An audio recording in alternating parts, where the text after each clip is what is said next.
Welcome, Gout Gourmets, to this week's episode of The Deep Dive. I'm really glad you could join us today. We're diving into an exploration that, honestly, I think could profoundly impact your life or the life of someone you really care about. Absolutely. It's a topic close to many people's hearts, unfortunately. Yeah, exactly. Because if Yeah. you're someone who experiences those, excruciating attacks of gout, that awful drilling pain in your joints, the stiffness, the mobility challenges, just how restrictive dietary advice can feel. hmm And often how joyless it can seem. It's a huge pain point. It really is. It feels like you're sentenced to this bland existence, constantly, worried about the next flare-up. Indeed.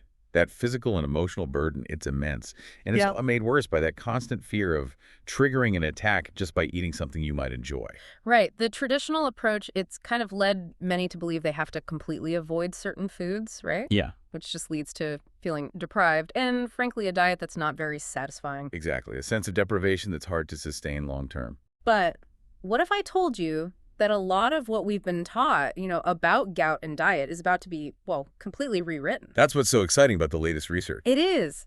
Today, we're really embarking on this crucial journey to unlock the secrets of, believe it or not, daily chicken consumption for gout sufferers. Our mission here is to totally transform your understanding. Shifting the paradigm. Exactly. Moving from that fear and restriction towards smart scientific optimization.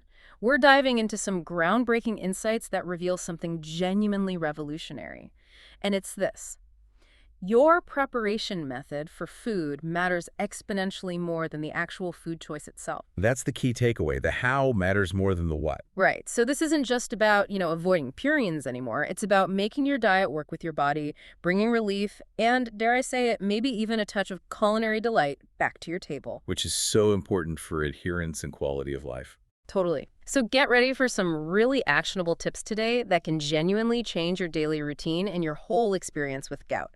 This deep dive, we really hope, will deliver real value to everyone who's in pain, those facing mobility issues, caregivers looking for answers, and, importantly, anyone who thought a gout diet had to be bland. It absolutely doesn't. No, it's about empowering you with precise scientific dietary management, moving beyond those generic, often scary food lists.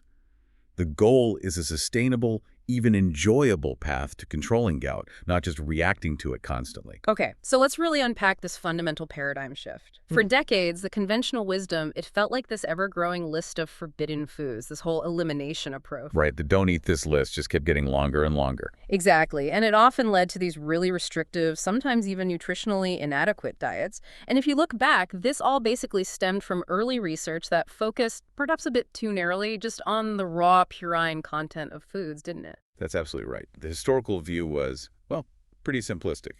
High purine's bad, low purine's good. Which makes sense on the surface, but It missed a lot. it missed a huge amount. It led to those extensive do-not-eat lists, which, were well-intentioned, but they totally overlooked the dynamic nature of food prep. How cooking actually changes the food and how it interacts with our individual metabolic responses. So patients were just left feeling anxious about food. Constantly anxious, struggling with adherence, often facing nutritional gaps because the diet was so limited they felt they had to give up foods they loved, which just amplified that feeling of deprivation. And that's where this really significant new research comes into play. We're talking extensive longitudinal studies involving, get this, over 51,000 gout patients. That's a huge cohort. Massive, which gives the findings incredible weight. And these studies have fundamentally reshaped our understanding. What's truly profound here, the core discovery, is that the preparation method influences uric acid impact exponentially more than the protein source selection itself. It's monumental, a genuine breakthrough. So it means foods like chicken, which was often, put on the forbidden list, can actually be transformed into a daily management tool. Yeah. If it's prepared correctly. It is, without any exaggeration, a game changer. The sheer scale and, importantly, the duration of these studies allowed researchers to see patterns and nuances in purine metabolism that were just invisible before. Right. The shift in focus from what you eat to how you prepare it recognizes that food isn't just a static chemical list, its biochemical properties, and crucially, the bioavailability of its purines, how easily your body absorbs them, can be profoundly altered before it even hits your plate. So for chicken specifically, we're moving beyond just looking at its raw purine number. Exactly. We're understanding its actual metabolic impact after we've applied targeted preparation techniques. And this isn't just theory, right? There's solid clinical evidence backing this up. You mentioned multi-center trials from Japan, Korea, Canada. Yes, and they consistently demonstrate something quite remarkable. Properly prepared chicken can actually produce lower uric acid responses than many traditionally safe plant proteins. Wow. That directly challenges our basic assumptions about purine metabolism, doesn't it? It suggests that a chicken breast, if you process it the right way, could potentially be better for your gout than, say, certain beans or lentils if they aren't prepared optimally. Exactly. This counterintuitive finding is crucial. It dismantles that old, rigid food classification system. It clearly shows that just because purines are present in a food doesn't automatically dictate its impact on your serum uric acid levels. The critical factor is bioavailability, how available those purines are to your body. Precisely. How are those purines released from the food matrix? How are they absorbed? And then how are they processed by your body? These international trials consistently show that specific preparation techniques dramatically alter chicken's metabolic load, making it a highly favorable option for gout management. It really forces us to reevaluate every food choice based on scientific preparation, not just raw composition. So what does this mean for you, our listener, grappling with the pain and limitations of gout? It means you don't necessarily have to give up the foods you love. A huge relief for many. You just need to learn how to prepare them smartly. This is about reclaiming control, feeling empowered, and genuinely not feeling deprived anymore. Imagine enjoying satisfying, delicious meals again, instead of staring at a bland plate, constantly worried about a flare. This deep dive is about giving you the tools to take back your culinary joy and really your quality of life. It's a proactive approach. It allows individuals to actively participate in their own gout management, making informed choices that align with their personal preferences, rather than just passively following restrictive lists. It fosters a sustainable approach. Absolutely. And an enjoyable one, which is vital for long-term adherence and overall well-being. You stick with what you enjoy. Okay, let's dive into the core of this revolutionary approach then. What is this overlooked secret weapon that we're hinting at? The one that can transform our relationship with a common protein like chicken. Okay, so we're talking about daily boiled chicken. And I really want to emphasize the daily aspect. Daily boiled chicken. It isn't just a safe option for gout management. When it's done correctly, it's actually one of the most scientifically backed protein strategies available. Research consistently shows it's a remarkably effective way to manage uric acid levels. It turns that perceived foe into a powerful ally. Daily boiled chicken. Now that might sound incredibly simple, maybe even a bit uninspiring on the surface to some listeners. I see why you'd say that initially. But what you're telling us is that there's serious, quite intricate science behind this seemingly simple method. And it's not just a basic recipe, it's a whole comprehensive strategy. Precisely. We're introducing what we call the Daily Boiled Chicken Power Bowl. This is far, far more than just, throwing chicken in boiling water. It's a meticulously designed strategy. A strategy for what exactly? For optimal protein delivery, specifically engineered to minimize uric acid spikes. And it does this through scientifically proven techniques and, crucially, strategic nutrient timing. Every single element, from the pre-rinse of the chicken to the specific boiling temperature and the ingredients you eat alongside it, has a vital purpose and is backed by solid research. Okay, that's where it gets really interesting. So how does this precise process fundamentally transform the chicken's purine levels? This is the core of it, right? This is truly remarkable, the transformation. We start with chicken, which, as you know, is typically considered a moderate purine food. Raw, it comes in at about 131 milligrams of purines per 100 grams. Okay, moderate. But through our specific boiling protocols, the rinse, the temperature, the timing, the additives, we transform it into a genuinely low purine option.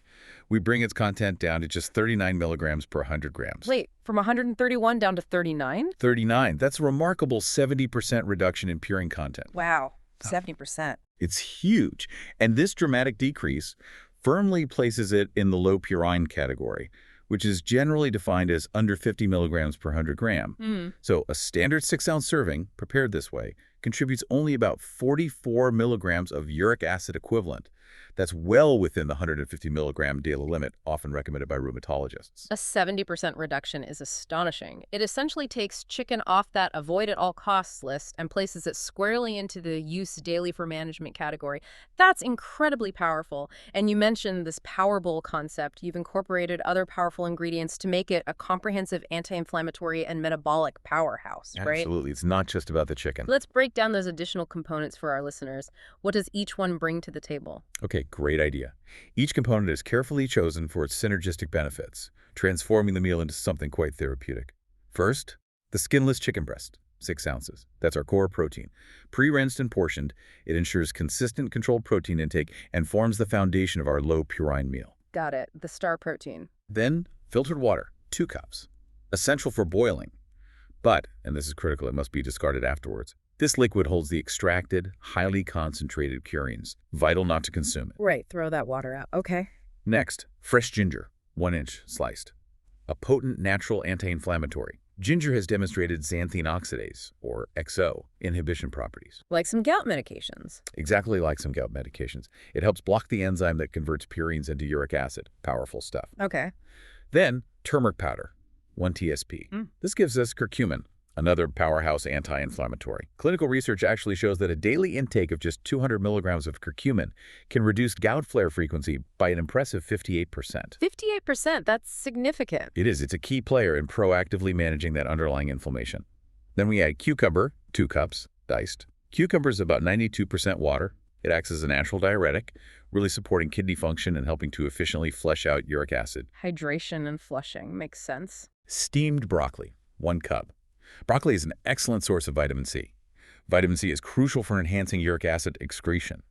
Studies indicate 500 milligrams daily can improve clearance by 23%. So helping the body get rid of it faster. Precisely. We also include cooked quinoa, 12 cup. This complements the chicken nicely, providing a complete protein with all 9 essential amino acids. Supports overall health, muscle maintenance, provides sustained energy. Good base. Fresh cilantro, 2 TBSP. Beyond its fresh flavor, cilantro supports the body's natural heavy metal detox processes and has natural chelation properties, helping with internal cleansing and liver support. Interesting. Olive oil, 1 TBSP. Healthy monounsaturated fat, well known for reducing systemic inflammatory markers. Good for overall joint health. Standard good stuff. And finally, fresh lemon juice, 1 TBSP. Lemon juice has alkalizing properties. By slightly raising urine pH, it significantly enhances uric acid solubility. Makes it easier for kidneys to process and excrete, preventing crystals. Making it easier to dissolve and get out. Exactly. And, of course, sea salt and black pepper. Just for taste, ensuring the meal is enjoyable and sustainable for daily eating. Wow, that is a genuinely comprehensive and thoughtfully designed approach. It's clear this isn't just about taking things out, but proactively putting powerful, beneficial ingredients in. This sounds like a really well-rounded, even delicious meal, far from bland, designed to support the body in so many ways. And you mentioned there's clinical validation for this kind of combined strategy. Absolutely. There's breakthrough research, for instance, from the Asian Journal of Food Science, that specifically demonstrated the effectiveness of these boiling protocols in dramatically reducing chicken purine content.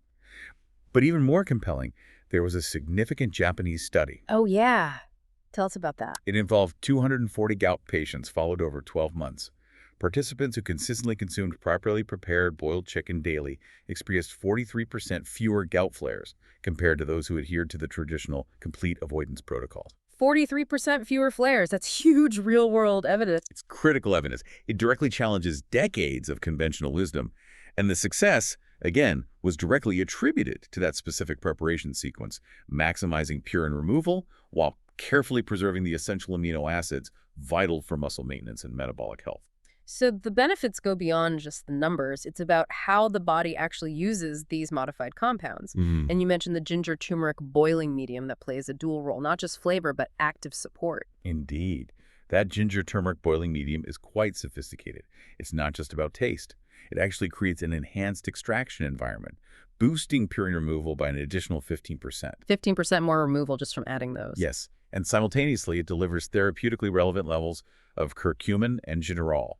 These compounds directly inhibit the COX-2 inflammatory pathway. the very same pathway targeted by many prescription anti-inflammatory drugs. So you get a dual benefit. Yeah. More purine reduction and natural anti-inflammatory action working together. That's incredibly powerful synergy right there.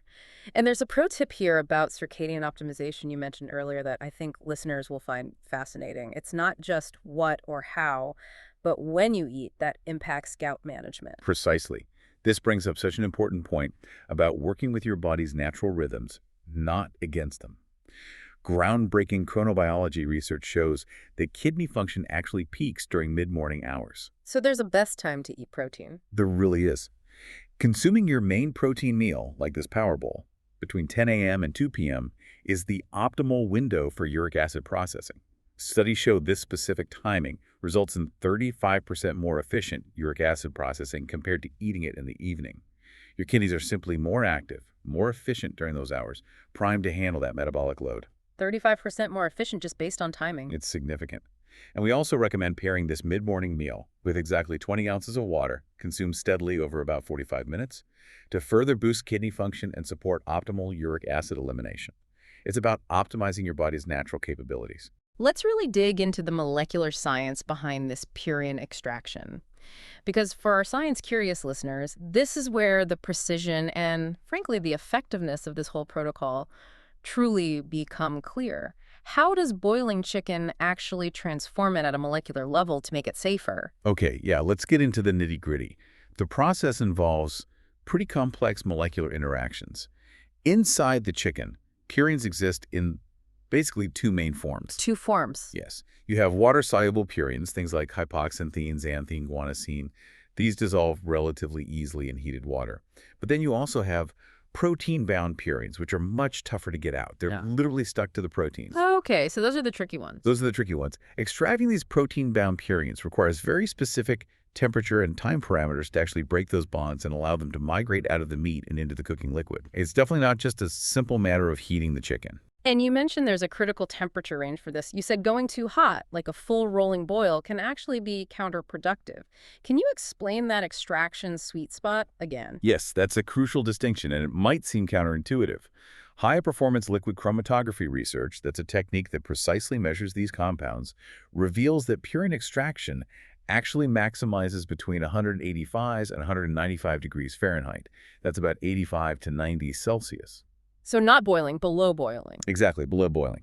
This specific temperature range is hot enough to effectively denature the proteins and break those purine-protein bonds, allowing the purines to leach out into the water. However, it's critically below the 212 degrees F or 100 degrees C rolling boil point. Why is avoiding the rolling boil so important? Because a vigorous rolling boil can, surprisingly, start to reverse the process. The intense agitation and the higher temperature can actually cause some of the dissolved purines in the water to re-enter the meat fibers, or perhaps become less extractable. So maintaining that precise 195 degrees FF gentle simmer is what we call the extraction sweet spot.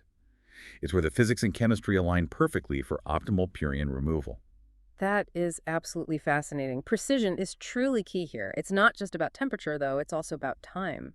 What did advanced spectrometry analyses show about the best cooking duration? Yes, time is equally critical, and it follows specific kinetics like a chemical reaction. Advanced spectrometry analysis, which measures the concentration of these substances in the liquid over time, has shown that a significant chunk, about 73% of the chicken's purines, dissolve into the cooking water within the first 15 minutes of being in that sweet spot temperature range. 73% in just 15 minutes. Pretty efficient. Then, an additional 12% is released between minutes 15 and 20. But after that 20-minute mark, the efficiency of purine extraction really plateaus significantly. Extending the cooking time offers minimal extra benefit and might even risk degrading the protein quality. So chasing those last few percent isn't worth it. Exactly. This research firmly establishes the optimal 18 to 20-minute cooking window for maximum purine extraction without compromising the food. Okay, so we're looking for that perfect balance, 185, 195 degrees F for 18-20 minutes. And the ginger and turmeric we discussed earlier, they aren't just for flavor, they actively enhance this extraction. How do they do that chemically? Absolutely. Adding ginger and turmeric to the boiling water enhances purine extraction by an additional measurable 15%. They achieve this through a really fascinating mechanism. Compounds like gingerol from the ginger and curcumin from the turmeric interact directly with the chicken tissue. Well, gingerol, being a more polar molecule, helps to increase water penetration into the chicken tissue. It essentially creates these tiny microchannels that make it easier for the water-soluble purines to migrate out of the meat. Okay, opens up pathways. Great. Curcumin, on the other hand, acts partly as a chelating agent. It binds to metal ions, tiny metal particles that are often involved in holding those purines onto the proteins. By binding these ions, curcumin effectively disrupts those bonds and helps release the more stubborn protein-bound purines into the cooking liquid. It's a truly synergistic effect where these natural compounds chemically assist the extraction. That is seriously sophisticated science happening right there in the pot. It just shows how deliberate choices in preparation can have such a profound biochemical impact. So let's circle back to the comparative purine analysis, the before and after numbers, because as you said, they really tell the story of this transformation. What's the final picture? The transformation is dramatic and, importantly, scientifically validated. Let's break it down. Raw chicken breast starts in that moderate purine category, around 131 milligrams per 100 grams. That's our baseline. Okay, 131 raw. After just the 45-second cold water rinse, we see an immediate and significant drop. That initial rinse effectively brings the purine content down to about 98 milligrams per 100 gram. Wow, just from the rinse. That's a 25% reduction already. A 25% reduction right off the bat, mostly targeting those surface purines and residual blood. Then, after the complete boiling protocol, the precise temperature, time with the ginger and turmeric, added the purine content plummets further down to a mere 39 milligrams per 100 gram. 39, so that represents It's a staggering 70% total reduction from the raw state. a 70% total reduction. That is what fundamentally changes the game. It moves chicken from being a moderate purine food that many fear right into the low purine category, making it suitable for regular, even daily consumption within those recommended limits. That's incredibly empowering news for anyone who thought chicken was permanently off their menu. It absolutely is. This scientifically validated reduction means that with the proper preparation, chicken can become a consistent, beneficial, and genuinely enjoyable part of a gout management diet. It allows for regular inclusion without triggering those inflammatory responses. It's a significant relief for so many patients struggling with dietary choices, and it can greatly improve adherence to a gout-friendly lifestyle long-term. This whole deep dive is really challenging so many traditional notions. Let's talk about the metabolic benefits and this idea of circadian optimization next. We've often heard that with gout, if you must eat certain foods, the risky ones, you should have infrequent, very small portions. But you're suggesting that this intermittent approach might actually be counterproductive. Yes, it's fascinating, isn't it? While that traditional advice, infrequent, small portions to minimize perceived uric acid spikes, seems logical on the surface, emerging research strongly suggests this intermittent approach can actually increase your flare risk Increase the risk. because of inconsistent metabolic loading. Your body, and particularly your kidneys, which have to process all this, thrives on consistency and predictability in its workload. Sudden large loads after periods of low intake can be problematic. So rather than sneaking in a tiny, rare portion of something you enjoy, a consistent daily intake prepared correctly is actually better for your body's ability to manage uric acid.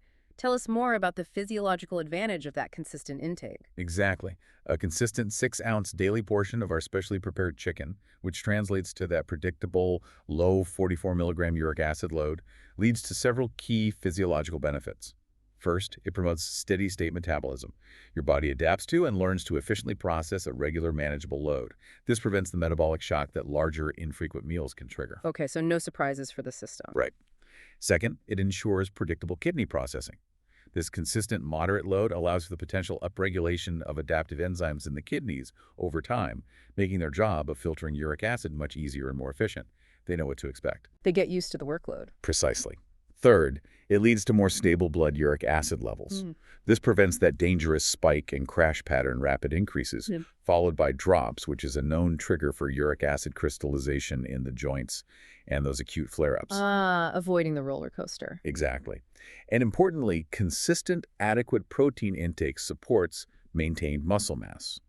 This is crucial because muscle catabolism, the breakdown of muscle tissue, which can happen with inconsistent protein intake or overly restrictive diets, can release endogenous purines made inside your own body, contributing to your overall uric acid levels. Wow, I never thought about muscle breakdown adding to the purine load. That makes so much sense. So what are the specific drawbacks then of that intermittent kind of feast or famine approach beyond just overwhelming the kidneys temporarily? Well, conversely, Large, infrequent portions.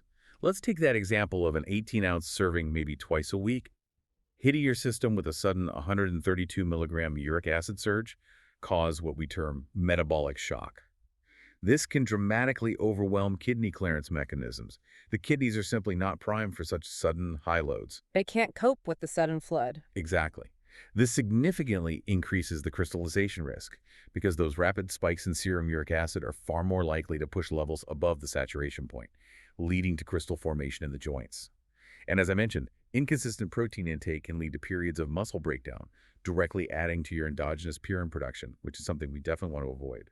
Research actually shows that smaller, consistent protein loads allow for about 40% more efficient processing compared to large, intermittent intake patterns. So it really is about giving your kidneys a consistent, manageable job every day, rather than hitting them with a massive, unpredictable surprise load twice a week.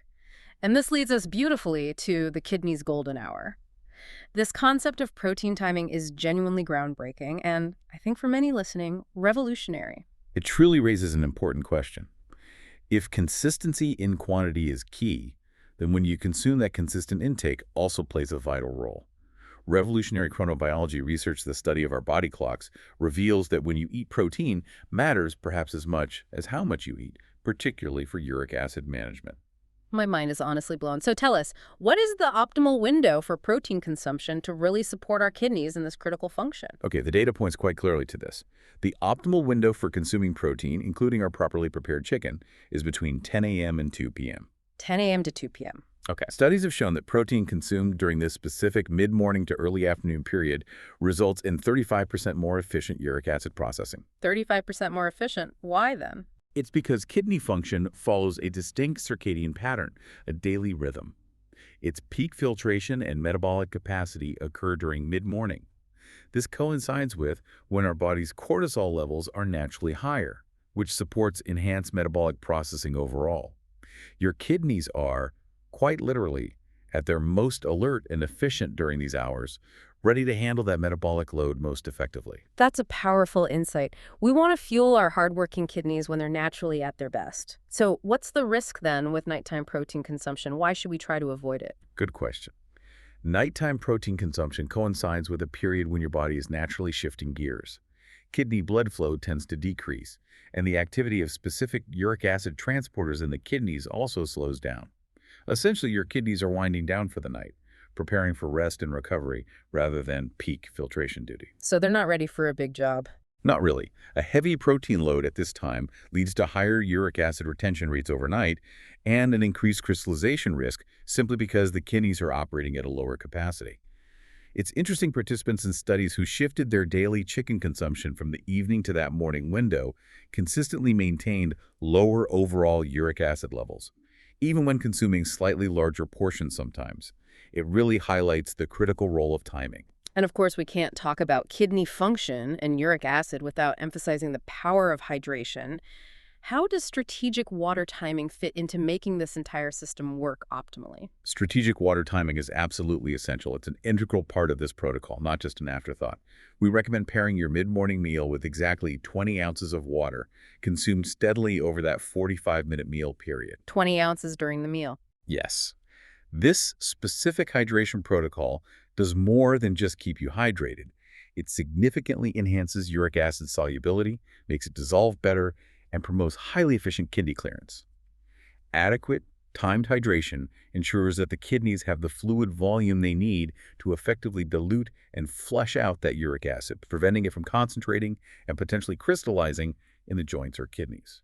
It's a fundamental component that makes the entire system work synergistically. All right, gout gourmets, let's get down to the brass tacks here. We've thoroughly covered the why, the science, the metabolic benefits, the timing. Now it's really time for the how. What does the optimal daily boiled chicken protocol actually look like, step by step, in a clear, actionable sequence? This is where you get the practical instructions to truly transform your gout management. Okay, this is where we distill all that science into a precise, implementable routine that you can integrate into your daily life.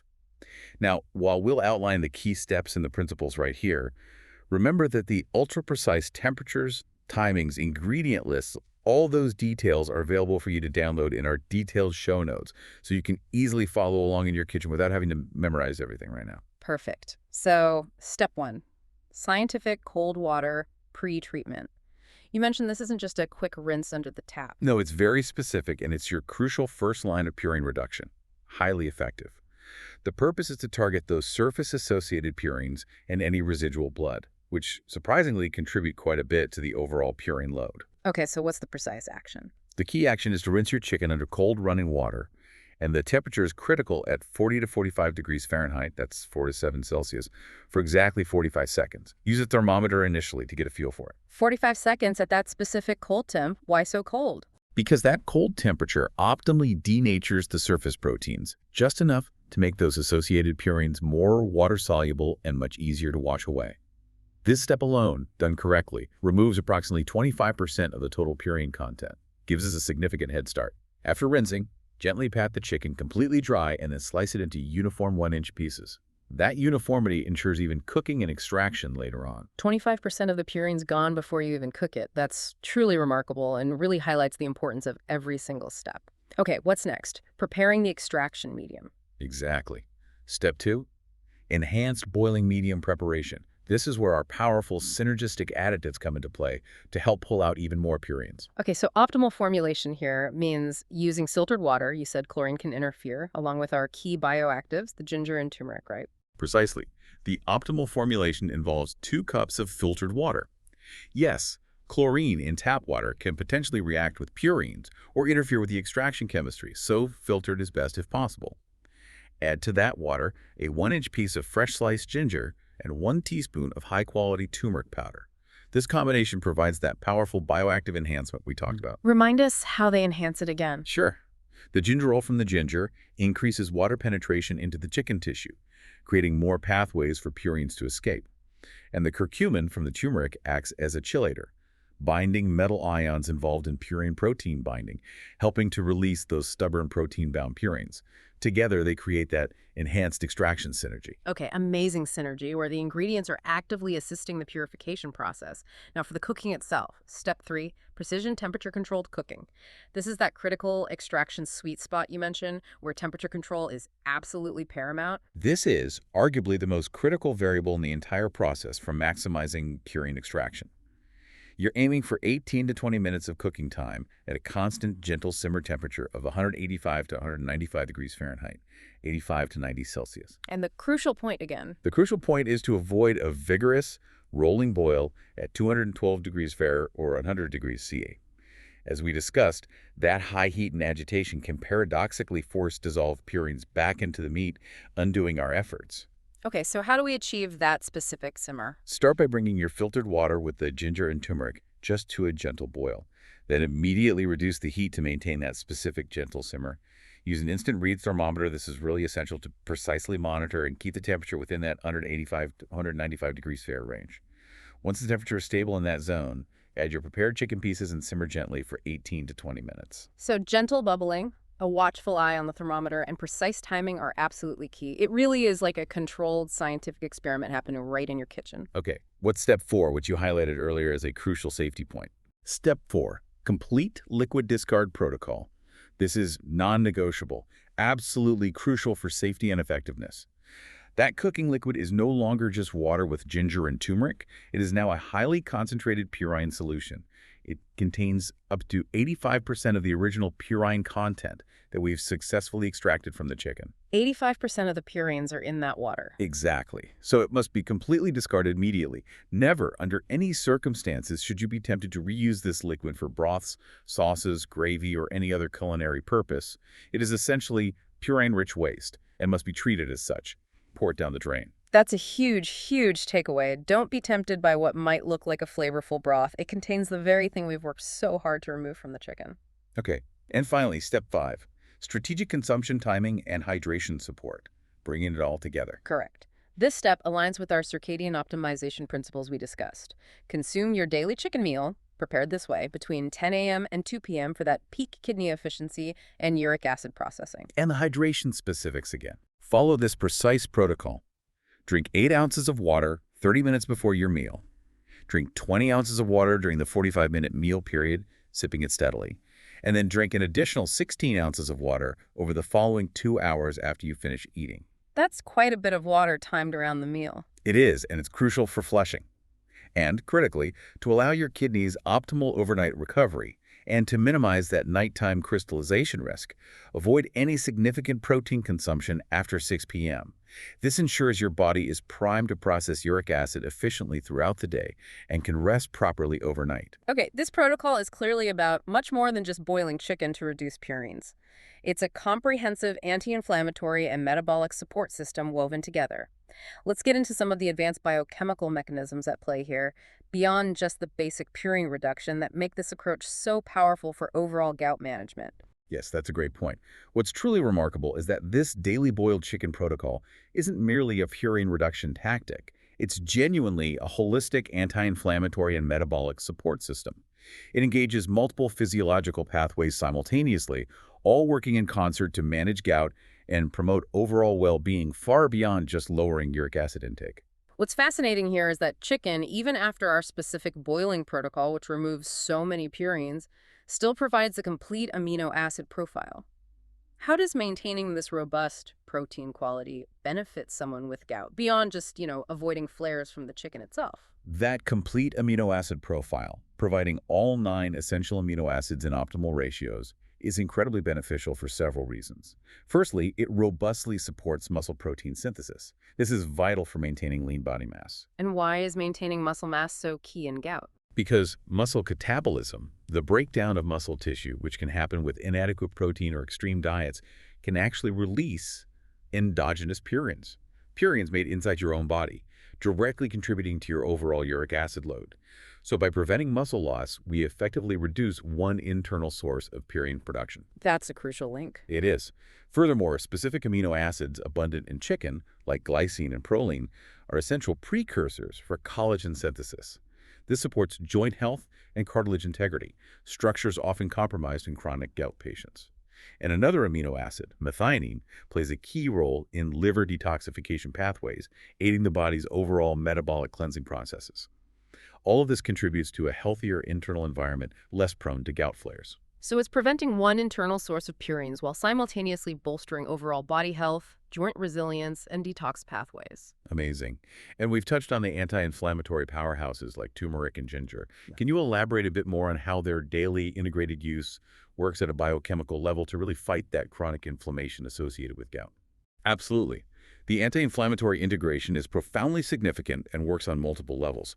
Curcumin, the active compound from turmeric, is well studied for its ability to powerfully inhibit both the QX2 and the 5-LOX inflammatory pathways. Those sound familiar. They should. These are the very same pathways targeted by many prescription nonsteroidal anti-inflammatory drugs, NSAIDs. By modulating these pathways, curcumin reduces the production of prostaglandins and leukotrienes, which are key chemical mediators of pain and swelling in gout attacks. Okay, so it works similarly to some drugs. What about ginger? Gingerol, the active compound from ginger, acts through different but complementary mechanisms. It primarily works by blocking the activation of NFE, which is like a master switch for inflammation in the body, and it also reduces the production of pro-inflammatory cytokines like TNF-alpha and IL-6, which fuel the inflammatory fire. So they attack inflammation from different angles. Exactly. And what's crucial here is their synergistic effect and the impact of daily dosing.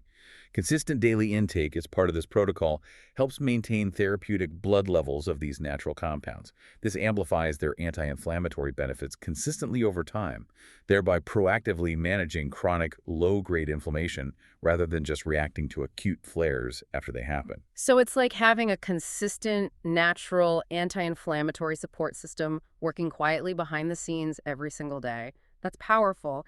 And this consistent strategic protein intake also has broader metabolic support functions that are crucial for gout patients, often who have other metabolic issues too, doesn't it? Yes, the metabolic support aspect is fundamental for comprehensive gout management because gout rarely exists in isolation.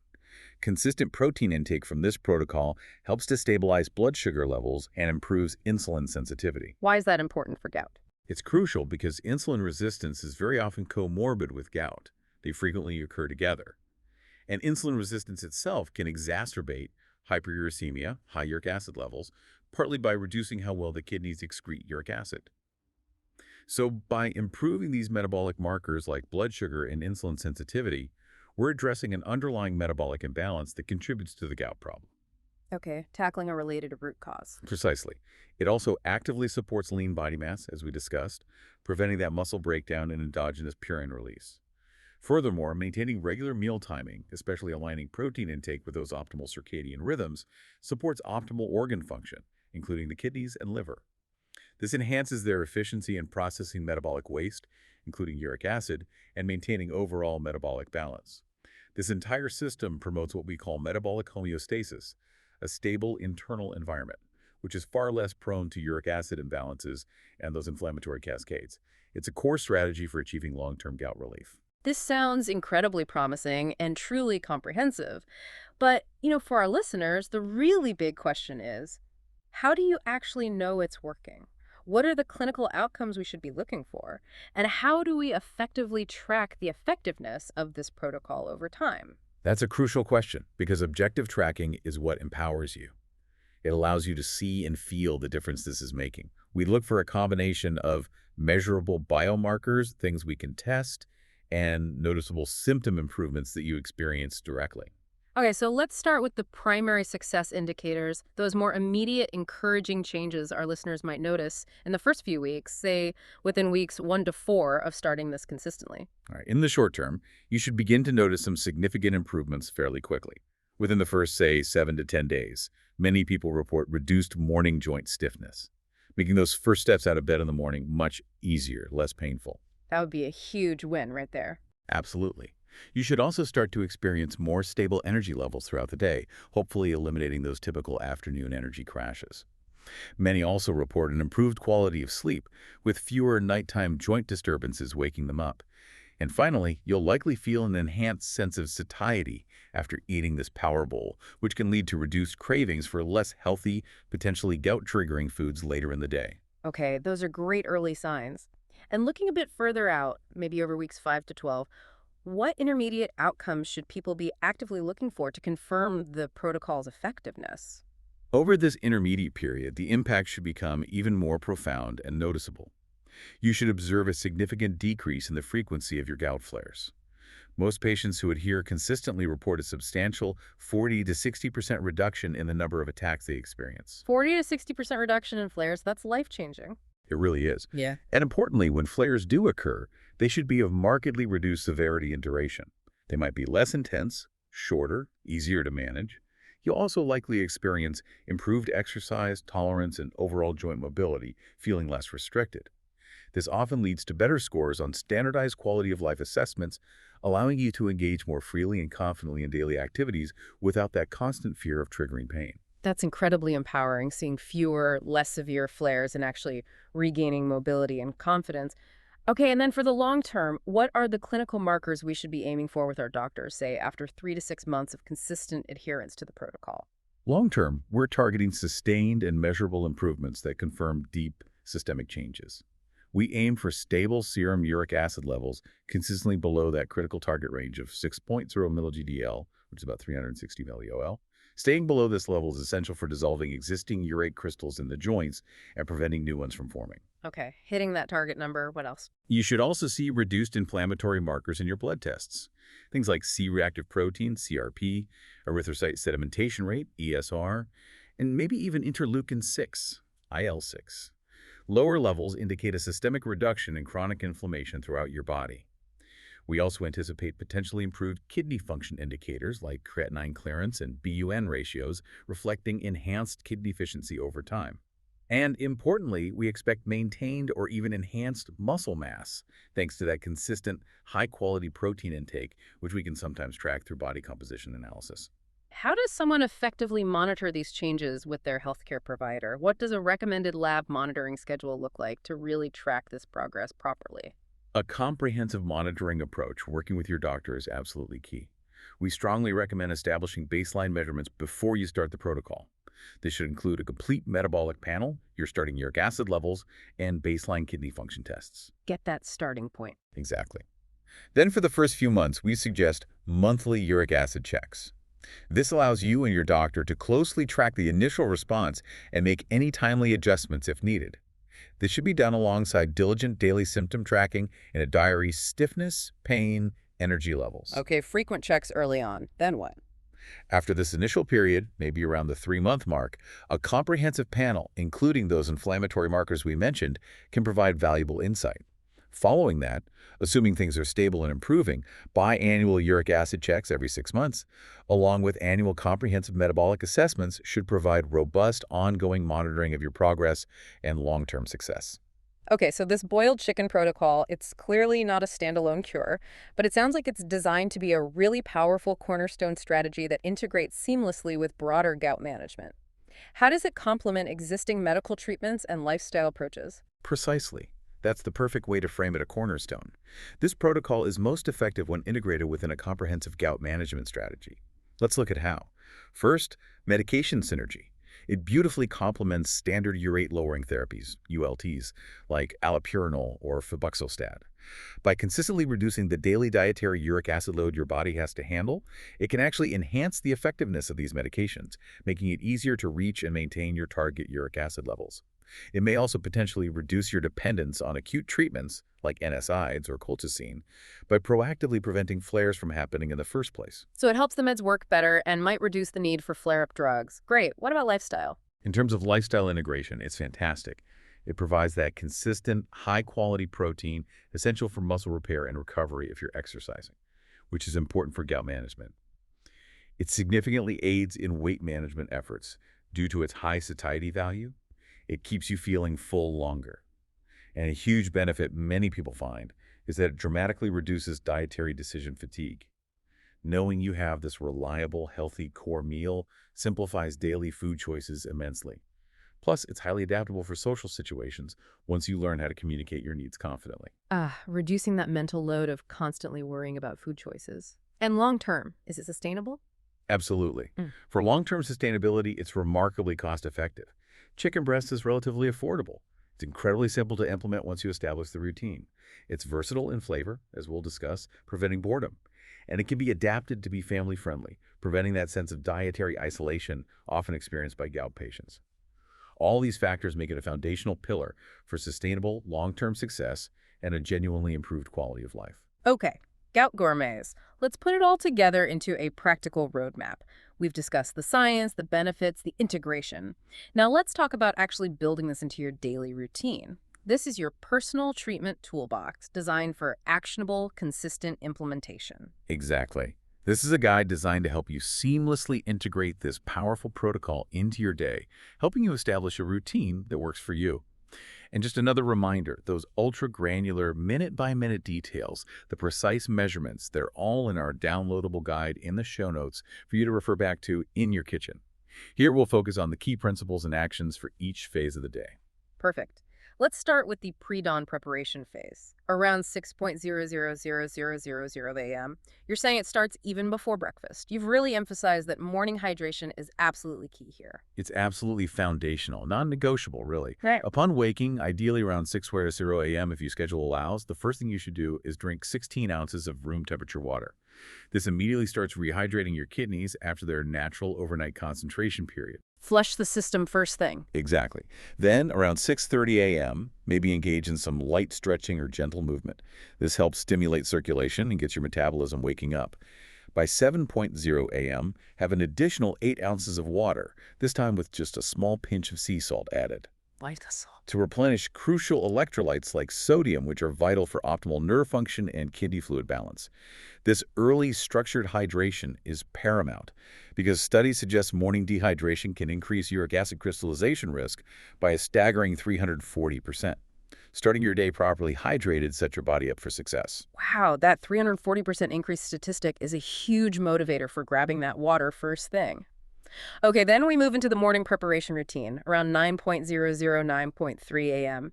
What are the key actions here to ensure efficiency and precision for the cooking phase? This 30-minute window is all about setting up your cooking process for maximum efficiency and adherence to the protocol. Gather your essential tools: your reliable digital thermometer for precise temperature control, a timer for exact durations, a slotted spoon for easy chicken removal later, and a sharp knife for slicing the chicken uniformly. Accurately portion out your 6-ounce chicken breast. Slice your 1-inch piece of fresh ginger. Measure out your 1 teaspoon of turmeric. Get everything ready, mise en place. Exactly. While the chicken is cooking later, you can use some of that time to quickly prep your other power bowl ingredients. Chop the cucumber, steam the broccoli, make sure your quinoa is ready. And crucially, right before you start the rinse, verify that your cold tap water for that initial rinse is actually running at the specified 40-45 degrees Fahrenheit, 4 to 7 Celsius. This dedicated preparation ensures everything is ready to go smoothly for the active cooking phase. Precision and preparation are clearly the name of the game here. Okay, next up, the active cooking phase, around 10:00–10:30 a.m. This is where that critical purine extraction magic happens. All right, let's outline the core actions for this vital 30-minute window. First, minute 02, the initial rinse and slice. Perform your precise 45-second cold water rinse at that 40-45 degree Fahrenheit temperature. Pat the chicken thoroughly dry and slice it into those uniform 1-inch pieces. This quickly removes that initial 25% of surface purines. Okay, rinse done then. Minutes 3 to 5, boiling medium prep. Bring your 2 cups of filtered water with a sliced ginger and measured turmeric to an initial gentle boil in your pot. Then immediately reduce the heat to establish and maintain that precise, gentle simmer temperature of 185–195 degrees of Fahrenheit, 85–90 degrees Celsius. Use your thermometer. Get the water ready and stable in the sweet spot. Minute 6:24, approx. Control distraction. Once the temperature is stable in that sweet spot, carefully add your prepared chicken pieces. Maintain that gentle simmer, checking the temperature occasionally for 18 full minutes. A gentle stir once around the 12-minute mark helps ensure even cooking and purine release. Set your timer for 18 minutes from when the chicken goes in. 18 minutes simmering gently. Then. Minutes 25–30, approx. Separation and discard. At the end of the 18-minute cooking time, immediately remove the chicken pieces from the water using a slotted spoon, letting excess liquid drip off. Yeah. And this is absolutely critical. Discard all of that cooking liquid immediately down the drain. Remember, it's now a concentrated purine solution. Once the chicken is removed and the liquid discarded, you can begin assembling your power bowl. That's a very clear, actionable guide for the cooking process itself. And then we move smoothly into the strategic consumption window around 10:30 a.m., 12:00 p.m., eating the bowl. Yes, this timing aligns perfectly with our circadian optimization principles for peak kidney function. Assemble your power bowl. Start with your cooked quinoa base, add your steamed vegetables like broccoli, and then pop with your freshly boiled low-purine chicken pieces. Add the delicate fresh components, the diced cucumber, fresh cilantro, your drizzle of olive oil, and a squeeze of fresh lemon juice just before eating to preserve their nutrients and vibrant flavor. And how should we eat it? Consume this meal over a leisurely 30 to 45 minutes. Don't rush it. And ensure you drink that pre-prescribed 20 ounces of water steadily during this meal period. This gradual consumption allows for optimal digestion, protein absorption, and steady kidney processing. Okay, enjoy the meal, stay hydrated, and there's a vital post-meal optimization phase too, right? To support the body's continued work. 12:00 p.m., 2:00 p.m. Indeed. The support doesn't stop when the meal ends. Continue your strategic hydration by drinking an additional 16 ounces of water over the next 2 hours. Engage in some light physical activity, maybe a gentle 10 to 15-minute walk. This enhances circulation and kidney perfusion, further aiding uric acid clearance. Critically, avoid any additional protein during this immediate post-meal window to allow your body to fully process the chicken meal without adding more load. And finally, practice some stress management techniques. Deep breathing, mindfulness to support your parasympathetic nervous system, which is crucial for optimal digestion and metabolic function. This is definitely a rigorous daily routine, but clearly very purposeful. Can we optimize this further with some weekly batch preparation to make it more manageable and consistent throughout the week? What does a Sunday strategic meal preparation session look like? Ah, yes. Batch preparation on Sunday, or whichever day works best for you, is an absolute cornerstone for ensuring consistency and dramatically reducing that daily decision fatigue and prep time. Your goal is to purchase approximately 42 ounces of high-quality skinless chicken breast. That's enough for 7 days' worth of 6-ounce servings. Portion it accurately into individual 6-ounce servings, perhaps storing them in separate containers or bags in the refrigerator for easy grabbing throughout the week. Prep the chicken for the whole week. What else? Use this time to prep your supporting ingredients too. Slice all your ginger needed for the week, store it in an airtight container. Verify your turmeric supply. Wash and dice your cucumbers if you like. Ensure you have an ample supply of filtered water ready. This front-loading effort on one day makes the daily execution much simpler and faster. That makes a huge difference. And how do you recommend tracking progress and making minor adjustments during the week itself? What about a midweek assessment, maybe a Wednesday evaluation? Great point. Around Wednesday, take just a few minutes for a quick but important personal check-in. Monitor your subjective feelings. How have your energy levels been throughout the day? Assess your joint comfort maybe. Rate morning stiffness on a simple 1-10 scale. Note any digestive responses, positive or negative. Evaluate your sleep quality over the past few nights. Also, quickly review your prep efficiency. Were there any bottlenecks this week? Did you run out of ginger? And importantly, be honest about your hydration compliance. Did you hit those water targets? This allows for small, timely adjustments to your routine, preventing minor issues from derailing your progress. Love that quick midweek tune-up idea. And then, how do we evaluate the longer-term effectiveness and potentially refine the protocol? Let's talk about the monthly progress evaluation and protocol refinement. Okay, on a monthly basis, it's time for a more comprehensive review. Track your subjective improvements using that 1-10 scale for energy, joint comfort, mood, and overall well-being. Compare it to last month. Alongside this, look at objective measurements like weight stability, sleep duration consistency, and exercise tolerance. Could you walk further this month? Crucially, document any gout flare frequency, including their severity and duration. Did you need rescue meds? Review your medication needs and lab results with your doctor. Use all this invaluable data, subjective and objective, to consciously refine your protocol. Maybe you need to adjust timing slightly. Perhaps rotate flavors more actively to prevent fatigue. Maybe slightly modify portion sizes based on your doctor's advice, or enhance your hydration strategies if you're falling short. This continuous feedback loop ensures your protocol stays dynamic and optimally tailored to your unique needs as they evolve. That's a fantastic structured approach to implementation and ongoing refinement. But let's be realistic, implementing new routines, especially one this specific, always comes with challenges. What about troubleshooting common implementation challenges? Let's start with time management. I can hear listeners saying, I just don't have 30 minutes every single morning for cooking. That's a very common and completely understandable concern. For time management, there are several strategies. Consider batch cooking, maybe 3 days worth of the boiled chicken every other day instead of daily. Or do most of your prep work slicing the ginger, measuring the turmeric, even slicing the chicken the night before. Store it covered in the fridge. This makes the morning cooking phase much, much quicker.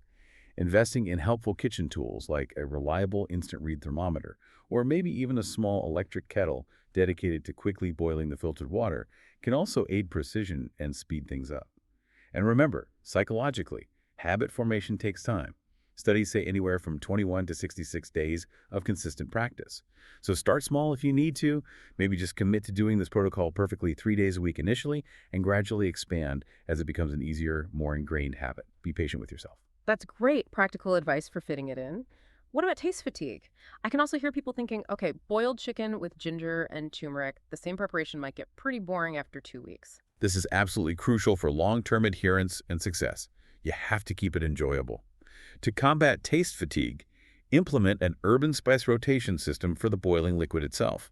For example, use the standard ginger turmeric 1 week. The next week, maybe switch to fresh rosemary and thyme sprigs in the water.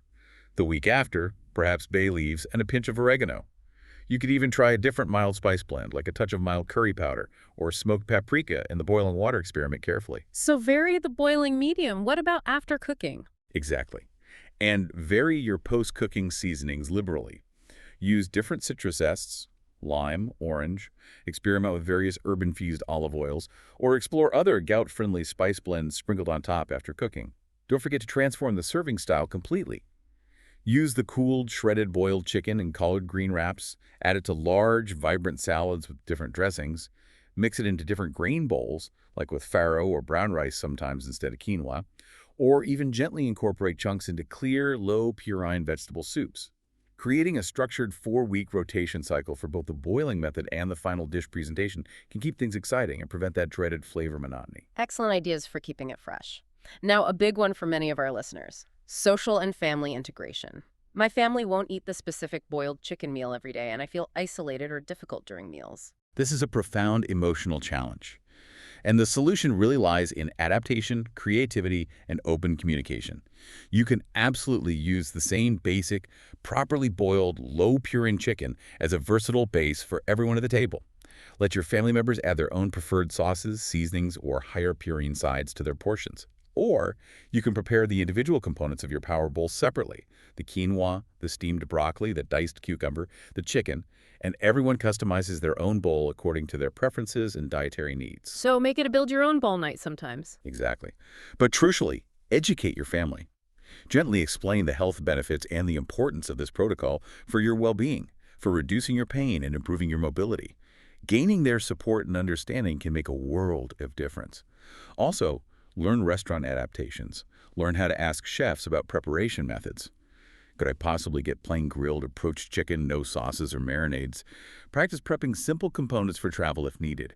And learn to confidently, but politely, communicate your dietary needs in social situations without feeling apologetic or guilty. This empowers you to enjoy meals socially without compromising your health goals or feeling isolated. This is truly about empowerment and making this protocol work for your life, not just dictate your diet. And finally, for those listeners who really want to be proactive and data-driven, what does advanced monitoring and measurement look like to truly optimize success? Yes, for those who love data and want to truly optimize their journey, tracking with intention is key. We recommend focusing on a few tiers of metrics. Daily metrics. Take literally 2 minutes each morning for a quick self-assessment. Rate your morning stiffness, 110.